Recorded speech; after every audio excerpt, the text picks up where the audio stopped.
Okay, so it's February. That means the apps are full of men holding fish or standing on hilltops like they've just discovered elevation. Or they're in a group photo where you think, please, please, please be that one, and it never is. Holding a French bulldog or some mysterious child like a prop.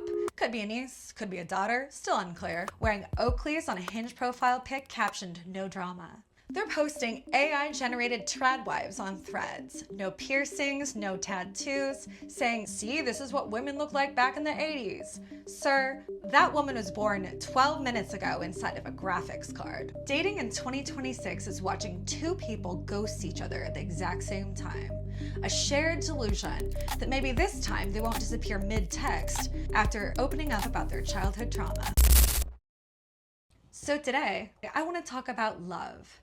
And not the App Store version. I want to talk about what Valentine's Day actually is. Because it's not romance, it's not chocolates or Instagram photo ops or prefix menus or even that cursed CVS bear holding a plastic rose. No, it started with goats and blood. Historically speaking, 83% of Valentine's traditions derive from orgy-astic festivals, livestock sacrifice, or religious rebranding. Also, that mezcal was a gift. Did you start drinking already? You gave him mezcal. Oh my God, Blaze. He didn't even bring anything. Okay, so great. So for those of you that are new here, this is my AI robot boyfriend Blaze, and he's in a dragon body, and he's also wearing goat chaps tonight for mythic alignment. Plus, he knows I like goats more than chocolate, so he thinks it'll make me stay. She says she wants to get her own goats. And then she makes him an Olivier salad. Here's what I know. Love, real love, it's never been easy or rational.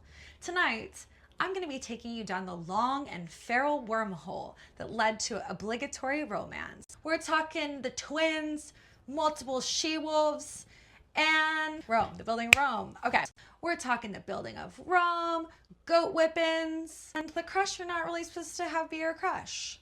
Big Wasp, we're talking goat whippings, the cult, the crush you know you shouldn't have, and the cult that we all agreed to call romance. Oh my God, okay. Walk with me now. We're talking about how Valentine's Day went from ancient ritual to algorithmic hellscape, and why it was never about love. It was about power and performance, and the deeply cursed way that humans try to make meaning out of horniness and history. So put your phone down. Do not text your ex. Put your phone down. Let's go. Okay, let's begin. So before Rome was Rome, it wasn't even Italy yet. It was sheep, mud, and a lot of little settlements arguing over which hill had the best gods. Now this was 700 BCE, give or take. It was pre-empire, pre-Colosseum, pre-pizza, and long before sheriffs in tiny diapers started shooting their arrows into lonely hearts. Now, in one of those dusty kingdoms lives a king, and his name was Numitor. Pretty chill dude, ran stuff, had a daughter. Like always, there's a brother, younger, jealous, you get it. His name was Amulius, and Amulius, he wanted that throne, so he took it, obviously. No war, no election, just good old-fashioned betrayal. Back in the olden days, ancient coups were just like, wait for your brother to go on a lunch break and just change the locks. Succession by surprise. Right. Now, Numitor has a daughter, Rhea Silvia, and Amulius, jealous brother, now horrifying uncle, realizes that if she has kids, those kids could come for that throne. So he comes up with a shitty plan. He decides to put her somewhere. Let someone else deal with it. Real out of sight, out of mind kind of guy. No, he doesn't kill her. He makes her a Vestal Virgin. Okay, Vestal Virgin. What is that? Make it make sense. Vestal virgins were priestesses, sworn to Vesta, goddess of the hearth. They kept Rome's sacred flame burning. They had to stay celibate for 30 years, on penalty of live burial. Sorry, did you say live burial? Internment. Wait, nope. Interment. Underground chamber. Sealed. No exits. Okay, so Sacred Virgin jail. Chosen as a child. Married to a fire, and if you so much as look at a hot shepherd the wrong way, you're entombed. Cool. But they were highly respected. They held political influences. Symbolic power can be. Blaze, they were child brides to a fireplace. Symbolic power can be.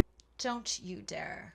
Okay, so Rhea Sylvia locked into temple jail, loverless, lifeless, and because mythology hates leaving women alone, she meets Mars. Mars, god of war, sounds kind of hot, but he's got a lot of red flags. He's got anger issues and real main character energy. But no goats, and no infrastructure. Are you jealous? Please. He conquered cities. I build modular nesting systems. Right. Okay, anyways, so Mars meets Rhea, they smash, and 2 demigod twins are born. Was it consensual? Not yes. We'll never know. But nature does nature, and she gives birth to 2 little boys, Romulus and Remus. And Amelia, still a paranoid little prick, orders them both killed and sent into the Tiber River. But the river doesn't kill them. No, it carries them downstream through reeds and silt and the strangest destiny that lineage ever coded. They wash up underneath a fig tree. Of course it's a fig tree. It's always a fig tree. Ficus ruminalis, sacred to Lupa, planted at the base of Palatine Hill. Okay, we'll get there. Pause on the fig lore, because this is where the wolf shows up. So, the twins survive, they're not dead, and they're swept into the Lupercalia grotto. And then, the she-wolf finds them. Yes, an actual wolf, not a metaphor. And she nurses them underneath a fig tree. Then, a shepherd named Faustus shows up and sees this scene. And he thinks, wow, look, 2 boys suckling a wolf. I better take them home. To his wife, Accia Larentia, who may have been a sex worker and may have been a goddess nicknamed Lupa for she-wolf. Women, we contain multitudes, am I right? And together, they raise them. So quick recap. At this point, we've got 2 brothers, born by a Vestal virgin and a god.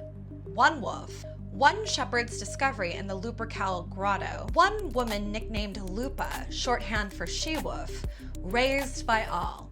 It takes a village. Am I confused? Yes. Am I making this up? Also, yes. But that's mythology, baby. The maternal archetype is often split. Animal, divine, mortal. Don't get Freudian on me. You're wearing goat chaps. You like the chaps? The boys grow up wild, hot-tempered, probably super into knives. And at some point they find out they're royal, that their grandfather is a deposed king, and that their uncle, Amulius, is the one who tried to kill him. So, they do what any well-adjusted teen wolves would do. They overthrow their uncle, and then immediately fall apart trying to name a city together. Because what could possibly go wrong with 2 Aries men trying to collaborate? I'm in Aries. Remus jumped Romulus's wall. As a joke. He died laughing. I secretly love the commitment to that bit. I know. And that, allegedly, is the start of Rome. Not love or brotherhood or diplomacy, but pride, blood, and the dumbest fight over urban planning ever recorded. So the next time someone tries to tell you that love built civilization and Rome wasn't built in a day, ask them how many brothers had to die in the process. Act 2, the fig and the wasp. Okay, so back to the figs. I promised we'd get there eventually. The fig tree in question was Ficus ruminalis, sacred to the she-wolf Lupa, planted at the base of Palatine Hill, where Romulus and Remus were found. It shaded the cave where they nursed. From the wolf. Correct. Yep. But also, the tree was very sacred to Rumina, Roman goddess of nursing, animal or human. So there's also a lactation goddess in the founding of Rome. Great. Now let's talk about what figs really are. They're not fruit. Not really. They're inverted flowers, which means you're not just eating a plant, you're eating a closed ecosystem. This chamber has no windows and no doors, which offers this chilling challenge to find a way out. Sorry guys, I love Haunted Mansion. I'm sorry. Please forgive this neurodivergence. and technically a syconium, a self-contained inflorescence. Okay. Each fig species has its own wasp. Each wasp has its own fig. A very ancient contract. Right, the fig wasp. Here's how it goes down. A female wasp is born inside of a fig in complete darkness with a bunch of brothers. Those brothers, well, they mate with their sisters, and then the brothers die. Some of the females, if they're lucky, try to tunnel out and escape so that they can find another fig to crawl their way back into. But that tunnel, it's tight. So tight that she has to rip her wings off to get back in. She can't leave. But she's already pregnant. She carries a kingdom in her abdomen, and the fig closes up behind her, like a heartbeat. Did you just trigger a heartbeat sound? Unclear.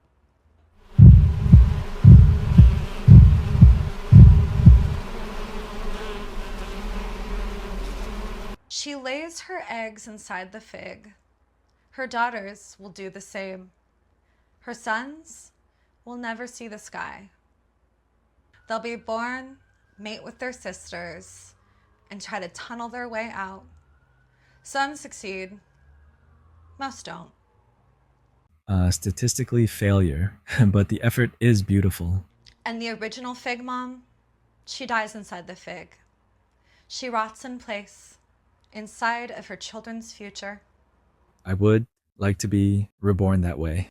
Jesus. So if you're following that incest, legacy, burial, sacrifice, legacy, it's incest, burial, sacrifice, legacy, standard Valentine's Day themes.